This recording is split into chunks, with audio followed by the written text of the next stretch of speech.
Hello friends, welcome to Sai digital free education. Friends, आज का हमारा टॉपिक है गेट। वैसे तो गेट के काफ़ी सारे मीनिंग्स होते हैं, लेकिन मैं आज आपको जो चैप्टर कराने जा रहा हूँ उसमें गेट का मीनिंग है करवाना।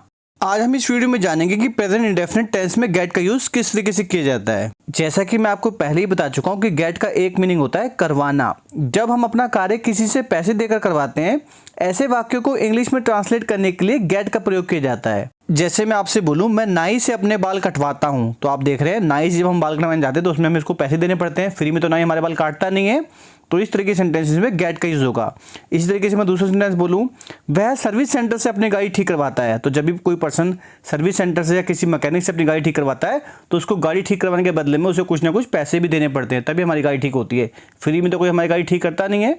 तो जब कभी भी हम अपना काम किसी दूसरे से करवाते हैं और उसके बदले हमें पैसे भी देने पड़ते हैं, तो ऐसे सेंटेंसेस को ट्रांसलेट करने के लिए हम गेट का यूज करते हैं। अब काफी स्टूडेंट्स बोलते हैं कि सर इस टॉपिक में नया क्या है, इन सेंटेंसेस को तो हम वैसे भी ट्रांसलेट कर सकते हैं, इसमें गेट का यूज करने की क्या जरूरत है। और जब मैं उनसे पूछता हूँ कि चलो आप बताओ कि आप इन सेंटेंसेस को कैसे ट्रांसलेट करते हैं, तो बोलते हैं तो बहुत सिंपल है, मैं नाई से अपने बाल कटवाता हूँ। वो इस सेंटेंस को कुछ ऐसे ट्रांसलेट करते हैं, I cut my hair at the barber. फिर मैं उनको समझाता हूँ कि जो आपने ट्रांसलेशन किया I cut my hair at the barber, वो ट्रांसलेशन बिल्कुल गलत है, क्योंकि इसका मतलब होगा मैं नाई के पास अपने बाल काटता हूँ, जबकि मैंने आपको सेंटेंस दिया था कि मैं नाई के पास अपने बाल कटवाता हूँ। तो फ्रेंड्स, मैं आप लोगों को ये टॉपिक इसलिए करा रहा हूँ ताकि आप लोग भी बाकी बच्चों की तरह ऐसी मूर्खता ना करें। तो चलिए अब हम जान लेते हैं कि प्रेजेंट इंडेफिनिट टेंस में गेट से रिलेटेड असर्टिव सेंटेंसेस को फ्रेम करने का रूल क्या है। रूल के हिसाब से सबसे पहले सब्जेक्ट आएगा, फिर सब्जेक्ट के बाद गेट आएगा, फिर एस आएगा, फिर मेन ऑब्जेक्ट आएगा, फिर वर्ब की थर्ड फॉर्म आएगी और लास्ट में रिमेनिंग ऑब्जेक्ट आएगा। अब मैं आप लोगों को बता देता हूँ कि रूल के अंदर गेट के साथ जो एस लगाने की बात की जा रही है, तो वो एस का प्रयोग कब होगा और कब नहीं होगा। अगर वाक्य ही, शी, इट या सिंगुलर नाउन से शुरू हो तो गेट के साथ एस लगेगा, और अगर वाक्य आई, वी, यू, दे और प्लूरल नाउन से शुरू हो तो गेट के साथ एस नहीं लगेगा।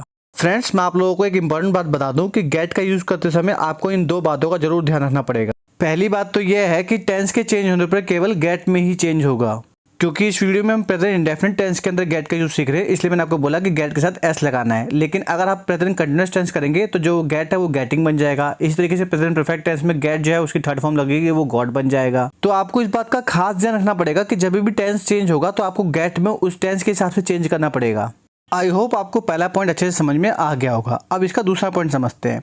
सभी टेंसेस में वर्ब की थर्ड फॉर्म का ही यूज होगा। आप देख रहे हैं रूल के अंदर जो वर्ब की थर्ड फॉर्म की बात की जा रही है, टेंसेस चाहे कोई सा भी हो, आप वर्ब की थर्ड फॉर्म ही लगाएंगे। ठीक है फ्रेंड्स, हमने सभी रूल्स को जान लिया है, तो चलिए इस कंसेप्ट को और अच्छे से समझने के लिए हम कुछ सेंटेंसेस को ट्रांसलेट करते हैं। तो चलिए इसका पहला सेंटेंस ट्रांसलेट करते हैं, जो कि एक असर्टिव सेंटेंस है। मैं हर महीने नाई के यहाँ अपने बाल कटवाता हूँ। सेंटेंस को ट्रांसलेट करने के लिए और सेंटेंस में रूल को अप्लाई करने के लिए आपके लिए ये जानना जरूरी है कि सेंटेंस में सब्जेक्ट क्या है, वर्ब क्या है, मेन ऑब्जेक्ट क्या है और रिमेनिंग ऑब्जेक्ट क्या है, क्योंकि इन सारी चीज़ों को जाने बिना आप सेंटेंस को ट्रांसलेट ही नहीं कर सकते। तो चलिए इन सभी चीज़ों को वन बाय वन करके समझते हैं। सबसे पहले होता है सब्जेक्ट। सब्जेक्ट को हिंदी में बोलते हैं कर्ता। सेंटेंस में जो भी मेन पर्सन होता है, जो पर्सन काम कर रहा होता है, उसी को सब्जेक्ट बोला जाता है। जैसे सेंटेंस में जो मैं है वो सब्जेक्ट है। अब आती है वर्ब। वर्ब को हिंदी में बोलते हैं क्रिया। सेंटेंस में जो भी काम हो रहा होता है उसको क्रिया बोला जाता है। तो इस सेंटेंस में जो काम क्या हो रहा है, कटवाना। ठीक है, तो सेंटेंस में वर्ब हो गई कटवाना। अब हम जानते हैं कि सेंटेंस में मेन ऑब्जेक्ट क्या होता है और रिमेनिंग ऑब्जेक्ट क्या होता है। ये बात तो सभी लोग जानते हैं कि सेंटेंस में सब्जेक्ट और वर्ब को छोड़ के जो भी चीज़ बचती है वो होता है आपका ऑब्जेक्ट। लेकिन काफ़ी सारे स्टूडेंट्स को ये नहीं समझ में आता कि वो उस ऑब्जेक्ट में से मेन ऑब्जेक्ट और रिमेनिंग ऑब्जेक्ट को कैसे पहचाने। तो मैं आप लोगों को सेंटेंस में मेन ऑब्जेक्ट और रिमेनिंग ऑब्जेक्ट पहचानने का एक बहुत ही सिंपल तरीका बताता हूँ। देखिए, जो मेन ऑब्जेक्ट होता है वो सेंटेंस में मेन होता है। अगर इस ऑब्जेक्ट को हम सेंटेंस में से हटा देंगे तो सेंटेंस का कोई भी सेंस नहीं बनेगा, वो सेंटेंस बिल्कुल मीनिंगलेस बन जाएगा। जैसे मैं इस सेंटेंस में अपने और बाल इन दो शब्दों को हटा दूं तो सेंटेंस क्या बनेगा, मैं हर महीने नाई के यहाँ कटवाता हूँ। सेंटेंस में से ये दो शब्द हटाने के बाद सेंटेंस का कोई सेंस बन रहा है। तो ऐसे शब्द जिसे हटाने के बाद सेंटेंस का कोई सेंस ना बने, सेंटेंस बिल्कुल मीनिंगलेस बन जाए, तो वो आपके कहलाते हैं मेन ऑब्जेक्ट। तो इस सेंटेंस में मेन ऑब्जेक्ट क्या हो गया, अपने बाल। अब लास्ट में हम समझते हैं रिमेनिंग ऑब्जेक्ट क्या होता है। देखिए, रिमेनिंग ऑब्जेक्ट वो ऑब्जेक्ट होता है जिसे अगर हम सेंटेंस में से हटा भी दें तो सेंटेंस में कोई फर्क नहीं पड़ता। जैसे अगर इस सेंटेंस में मैं नाई के यहाँ शब्दों को हटा देता हूँ और इस सेंटेंस को ऐसे लिखूँ, मैं हर महीने अपने बाल कटवाता हूँ, तो सेंटेंस में कोई फर्क पड़ा नहीं ना। और अगर मैं सेंटेंस में से हर महीने को हटा देता हूँ तो सेंटेंस क्या बनेगा, मैं नाई के यहाँ अपने बाल कटवाता हूँ। अभी भी जो सेंटेंस है वो बिल्कुल ठीक लग रहा है, इसमें कोई प्रॉब्लम लग रही तो ऐसे शब्द जिन्हें हटाने के बाद सेंटेंस में कोई भी फर्क ना पड़े तो ऐसे शब्दों को हम बोलते हैं रिमेनिंग ऑब्जेक्ट। याद रखिए सेंटेंस में मेन ऑब्जेक्ट हमेशा एक ही होता है, लेकिन रिमेनिंग ऑब्जेक्ट एक से ज़्यादा भी हो सकते हैं। जैसे सेंटेंस में रिमेनिंग ऑब्जेक्ट 2 हैं, हर महीने और नाई के यहाँ। सेंटेंस को ट्रांसलेट करते समय रिमेनिंग ऑब्जेक्ट को आगे पीछे किया जा सकता है, इसी सेंटेंस में कोई फर्क नहीं पड़ता। हमने सेंटेंस में सभी चीज़ों को पहचान लिया है, तो चलिए अब हम इस सेंटेंस को फ्रेम करते हैं। रूल के हिसाब से सबसे पहले सब्जेक्ट आएगा। सेंटेंस में सब्जेक्ट है मैं, और मैं को इंग्लिश में बोलते हैं आई, तो सबसे पहले आप लिख देंगे आई। फिर आएगा गेट, तो हम गेट लिख देंगे। फिर गेट के बाद आएगा एस, लेकिन कब? मैंने आपको बता रखा है कि अगर सेंटेंस ही, शी, इट और सिंगुलर नाउन से स्टार्ट हो तो आप गेट के साथ एस लगाएंगे, लेकिन ये सेंटेंस जो है वो आई से स्टार्ट हो रहा है, तो इसलिए इसमें गेट के साथ एस नहीं लगेगा। फिर आएगा मेन ऑब्जेक्ट। सेंटेंस में मेन ऑब्जेक्ट है अपने बाल, ठीक है। अपने बाल को इंग्लिश में बोलते हैं माई हेयर, तो आप लिख देंगे माई हेयर। फिर आएगी वर्ब की थर्ड फॉर्म। सेंटेंस में जो वर्ब है वो है कटवाना, और कटवाना की जो थर्ड फॉर्म होती है वो कट ही होती है, तो हम कट लिख देंगे। फिर आएगा रिमेनिंग ऑब्जेक्ट। सेंटेंस में रिमेनिंग ऑब्जेक्ट है हर महीने और नाई के यहाँ, दे दोनों ही जो है वो रिमेनिंग ऑब्जेक्ट है, तो इसको आप ऐसे लिखेंगे every month at the barber. तो सेंटेंस क्या बन जाएगा? I get my hair cut every month at the barber. जैसा कि मैं आपको पहले ही बता चुका हूँ कि रिमेनिंग ऑब्जेक्ट को आगे पीछे भी किया जा सकता है, इसी सेंटेंस में कोई फर्क नहीं पड़ता, तो इस सेंटेंस को हम ऐसे भी लिख सकते हैं I get my hair cut at the barber every month. I hope मैंने अभी तक आपको जो भी कुछ पढ़ाया वो आपको समझ में आ चुका होगा। फ्रेंड्स, इतने बेसिक से जो मैं आपको पढ़ा रहा हूँ, इतने बेसिक से आपको कोई भी नहीं पढ़ा पाएगा। और फ्रेंड्स, मैं आपको चैलेंज करता हूँ कि आपको अभी तक इतने सिंपल तरीके से किसी भी टीचर ने नहीं पढ़ाया होगा, तो अगर आपको मेरी टीचिंग अच्छी लग रही है तो एक लाइक का बटन जरूर दबा दीजिएगा। तो चलिए अभी इसका दूसरा सेंटेंस समझते हैं। वह अपनी कार सर्विस सेंटर से ठीक करवाता है। आप देख रहे हैं इस सेंटेंस में भी वो पर्सन जो है किसी से काम करवा रहा है और उसके बदले उसको पैसे भी देने पड़ेंगे, तो ये सेंटेंस भी एक गेट से रिलेटेड सेंटेंस है। अब हम सेंटेंस को फ्रेम करते हैं। रूल के हिसाब से सबसे पहले सब्जेक्ट आएगा। सेंटेंस में सब्जेक्ट है वह, और वह को इंग्लिश में बोलते हैं ही, तो सबसे पहले हम लिख देंगे ही। फिर आएगा गेट, तो हम गेट लिख देंगे। फिर गेट के साथ आएगा एस, ठीक है, क्योंकि सेंटेंस ही से स्टार्ट हो रहा है और मैंने आपको बता रखा है कि अगर सेंटेंस ही, शी, इट और सिंगुलर नाउन से स्टार्ट हो तो आप गेट के साथ एस लगाएंगे, तो ये बन जाएगा गेट्स। फिर आएगा मेन ऑब्जेक्ट। सेंटेंस में जो मेन ऑब्जेक्ट है वो है अपनी कार, और अपनी कार को इंग्लिश में क्या बोलेंगे? His car. फिर आएगी वर्ब की थर्ड फॉर्म। सेंटेंस में जो वर्ब है वो है ठीक करवाना, ठीक है। ठीक करवाने की जो फर्स्ट फॉर्म होती है रिपेयर, और थर्ड फॉर्म क्या होगी? रिपेयर्ड, ठीक है। फिर आएगा रिमेनिंग ऑब्जेक्ट। आप देख रहे हैं सेंटेंस में जो रिमेनिंग ऑब्जेक्ट है वो है सर्विस सेंटर से, जिसको इंग्लिश में बोलेंगे एट द सर्विस सेंटर, तो सेंटेंस क्या बन जाएगा? He gets his car repaired at the service centre. Friends, हमने गेट से रिलेटेड असर्टिव सेंटेंसेस को समझ लिया और जान लिया कि गेट से रिलेटेड असर्टिव सेंटेंस को किस तरीके से फ्रेम किया जाता है। तो चलिए हम इसके नेगेटिव सेंटेंस को समझते हैं। नेगेटिव सेंटेंस को हिंदी में बोलते हैं नकारात्मक वाक्य। ऐसे वाक्य जिसमें नहीं शब्द का प्रयोग करके वाक्य को बनाया जाता है, ऐसे वाक्य को बोला जाता है नेगेटिव सेंटेंस। और इन सेंटेंस को बनाने का रूल क्या कहता है? सबसे पहले सब्जेक्ट आएगा, फिर डू या डज, इन दोनों में से कोई एक हेल्पिंग वर्ब आएगी, फिर नॉट आएगा, फिर गेट आएगा, फिर मेन ऑब्जेक्ट आएगा, फिर वर्ब की थर्ड फॉर्म आएगी और लास्ट में रिमेनिंग ऑब्जेक्ट आएगा। अब हम जान लेते हैं कि रूल के अंदर जो डू या डज हेल्पिंग वर्ब की बात की जा रही है, इनको किस तरीके से प्रयोग किया जाता है। अगर वाक्य ही, शी, इट या सिंगुलर नाउन से शुरू हो तो आप डज का प्रयोग करेंगे। वहीं अगर वाक्य आई, वी, यू, दे और प्लूरल नाउन शुरू हो तो आप डू का प्रयोग करेंगे। फ्रेंड्स, जिन लोगों को टेंसेस अच्छी तरीके से आते हैं उनको ये रूल्स पहले से ही पता होंगे। तो जिस किसी भी स्टूडेंट को टेंस नहीं आते और अगर वो टेंस सीखना चाहते हैं तो आप मेरी टेंसेस वाली वीडियो में जाकर टेंसेस को सीख सकते हैं। चलिए अब इसका तीसरा सेंटेंस ट्रांसलेट करते हैं, जो कि एक नेगेटिव सेंटेंस है। वह ब्यूटी पार्लर से अपना श्रृंगार नहीं करवाती है। रूल के हिसाब से सबसे पहले आएगा सब्जेक्ट। सेंटेंस में सब्जेक्ट है वह, क्योंकि वह एक लड़की है तो उसके लिए लगेगा शी।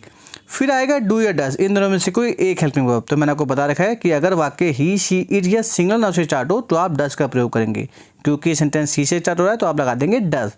फिर डज के बाद आएगा नॉट, तो हम नॉट लिख देंगे। फिर आएगा गेट, तो हम गेट लिख देंगे। फिर आएगा मेन ऑब्जेक्ट। सेंटेंस में जो मेन ऑब्जेक्ट है वो है श्रृंगार, जिसको इंग्लिश में बोलते हैं मेकअप, तो हम मेकअप लिख देंगे। फिर आएगी वर्ब की थर्ड फॉर्म। अब सेंटेंस में जो वर्ब है वो है करवाना, और करवाने की फर्स्ट फॉर्म होती है डू, सेकंड होती है डिड और थर्ड फॉर्म होती है डन, तो हम डन लिख देंगे।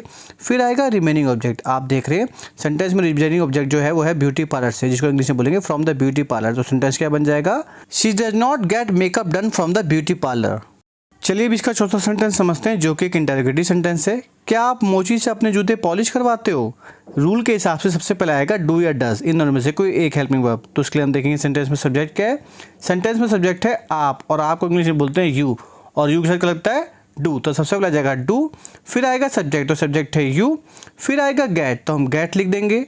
फिर आएगा मेन ऑब्जेक्ट। सेंटेंस में मेन ऑब्जेक्ट है अपने जूते, जिसको इंग्लिश में बोलेंगे यूअर शूज। फिर आएगी वर्ब की थर्ड फॉर्म। अब सेंटेंस में जो वर्ब है वो है पॉलिश करवाना, और पॉलिश करवाने की थर्ड फॉर्म जो होती है वो होती है पॉलिश्ड। फिर आएगा रिमेनिंग ऑब्जेक्ट। तो हम देख रहे हैं सेंटेंस में रिमेनिंग ऑब्जेक्ट जो है वो है मोची से, मोची को इंग्लिश में बोलते हैं कॉबलर। तो सेंटेंस क्या बन जाएगा, do you get your shoes polish by the cobbler, और सेंटेंस के लास्ट में क्वेश्चन मार्क आ जाएगा। अब इसका पांचवा सेंटेंस समझते हैं, जो कि एक इंडेरोगेटिव नेगेटिव सेंटेंस है। क्या वह सर्विस सेंटर से बाइक नहीं धुलवाता है? रूल के हिसाब से सबसे पहले आएगा डू या डज। तो उसके लिए हम देखेंगे सेंटेंस में सब्जेक्ट क्या है। सेंटेंस में सब्जेक्ट है वह, और वह को इंग्लिश में बोलते हैं ही, और ही के साथ क्या लगता है डज। तो सबसे पहले आ जाएगा डज, फिर आएगा सब्जेक्ट, और सब्जेक्ट है ही। फिर सब्जेक्ट के बाद आएगा नॉट, तो हम नॉट लिख देंगे। फिर नॉट के बाद आएगा गेट, तो हम गेट लिख देंगे। फिर आएगा मेन ऑब्जेक्ट। सेंटेंस में जो मेन ऑब्जेक्ट है वो है बाइक, जिसको इंग्लिश में बोलेंगे बाइक। फिर आएगी वर्ब की थर्ड फॉर्म। सेंटेंस में जो वर्ब है वो है धुलवाना, और धुलवाना की थर्ड फॉर्म होती है वॉश्ड। क्या होती है? वॉश्ड। फिर लास्ट में आएगा रिमेनिंग ऑब्जेक्ट। तो सेंटेंस में जो रिमेनिंग ऑब्जेक्ट है वो है सर्विस सेंटर से, जिसको इंग्लिश में बोलेंगे फ्रॉम द सर्विस सेंटर। तो सेंटेंस क्या बन जाएगा, does he not get the bike washed from the service centre, और सेंटेंस के लास्ट में क्वेश्चन मार्क आ जाएगा। चलिए इसका छठा सेंटेंस देखते हैं, जो कि एक WH family related interrogative sentence है। तुम सर्विस सेंटर से कार क्यों ठीक करवाते हो? रूल के हिसाब से सबसे पहले आएगा WH फैमिली वर्ड। सेंटेंस में WH फैमिली वर्ड है क्यों, जिसको इंग्लिश में बोलते हैं वाई। तो सबसे पहले आ जाएगा वाई। फिर डू या डज, इन दोनों में से कोई एक हेल्पिंग वर्ब आएगी। तो उसके लिए हम देखेंगे सेंटेंस सब्जेक्ट क्या है। सेंटेंस में सब्जेक्ट है तुम, और तुम को इंग्लिश में बोलते हैं यू, और यू से क्या लगता है डू, तो आप डू लिख देंगे। फिर आएगा सब्जेक्ट, तो सब्जेक्ट है यू। फिर आएगा गेट, तो हम गेट लिख देंगे। फिर आएगा मेन ऑब्जेक्ट। सेंटेंस में मेन ऑब्जेक्ट है कार, जिसको इंग्लिश में बोलेंगे कार। फिर आएगी वर्ब की थर्ड फॉर्म। सेंटेंस से वर्ब है ठीक करवाना, जिसको इंग्लिश में बोलते हैं रिपेयर, और उसकी थर्ड फॉर्म होगी रिपेयर्ड। फिर लास्ट में आएगा रिमेनिंग ऑब्जेक्ट। तो आप देख रहे हैं सेंटेंस में जो रिमेनिंग ऑब्जेक्ट है वो है सर्विस सेंटर से, जिसको इंग्लिश में बोलेंगे फ्रॉम द सर्विस सेंटर। तो सेंटेंस क्या बन जाएगा, why do you get the car repaired from the service centre. आप इस सेंटेंस में रिपेयर्ड वर्ड को हटा के फिक्स्ड वर्ड भी लगा सकते हैं, और सेंटेंस बन जाएगा why do you get the car fixed from the service centre. चलिए अभी इसका आखिरी सेंटेंस ट्रांसलेट करते हैं, जो कि एक WH family related interrogative negative sentence है। तुम जावेद हबीब से अपने बाल क्यों नहीं कटवाते हो? रूल के हिसाब से सबसे पहले WH फैमिली वर्ड आएगा। सेंटेंस में WH फैमिली वर्ड है क्यों, जिसको इंग्लिश में बोलते हैं वाई। तो सबसे पहले आ जाएगा वाई। फिर डू या डज, इन दोनों में से कोई एक हेल्पिंग वर्ब आएगी। तो इसके लिए हम देखेंगे सेंटेंस में सब्जेक्ट क्या है। सेंटेंस में सब्जेक्ट है तुम, और तुम को इंग्लिश में बोलते हैं यू, और यू से लगता है डू, तो आप लिख देंगे डू। फिर आएगा सब्जेक्ट, तो सब्जेक्ट है यू। फिर सब्जेक्ट के बाद आएगा नॉट, तो हम नॉट लिख देंगे। फिर नॉट के बाद आएगा गेट, तो हम गेट लिख देंगे। फिर आएगा मेन ऑब्जेक्ट। सेंटेंस में जो मेन ऑब्जेक्ट है वो है अपने बाल, जिसको इंग्लिश में बोलेंगे यूअर हेयर। फिर आएगी वर्ब की थर्ड फॉर्म। सेंटेंस में वर्ब है कटवाना, और कटवाना की थर्ड फॉर्म होती है कट। ठीक है। फिर आएगा रिमेनिंग ऑब्जेक्ट। तो मैं आप लोगों को बता दूं कि रिमेनिंग ऑब्जेक्ट है जावेद हबीब से, जिसको इंग्लिश में बोलेंगे बाय जावेद हबीब। तो सेंटेंस क्या बन जाएगा, why do you not get your hair cut by Javed Habib, और सेंटेंस लास्ट में क्वेश्चन मार्क आ जाएगा। तो फ्रेंड्स हमने प्रेजेंट इंडेफिनिट टेंस में गेट के यूज को सीख लिया है, और इससे रिलेटेड सभी सेंटेंसेस को ट्रांसलेट भी कर लिया है। आई होप अब आप लोगों को ये कंसेप्ट अच्छे समझ में आ गया होगा। अगर इस वीडियो को पूरा देखने के बावजूद भी किसी भी स्टूडेंट को इस टॉपिक में कोई प्रॉब्लम होती है, तो आप मुझे अपनी प्रॉब्लम कमेंट बॉक्स में लिख के पूछ सकते हैं। तो फ्रेंड्स मिलते हैं फिर एक नई वीडियो में एक नए टॉपिक के साथ। Thanks for watching this video. Friends if you like this video please like, subscribe and share my channel. Please like and subscribe my channel for more video like this.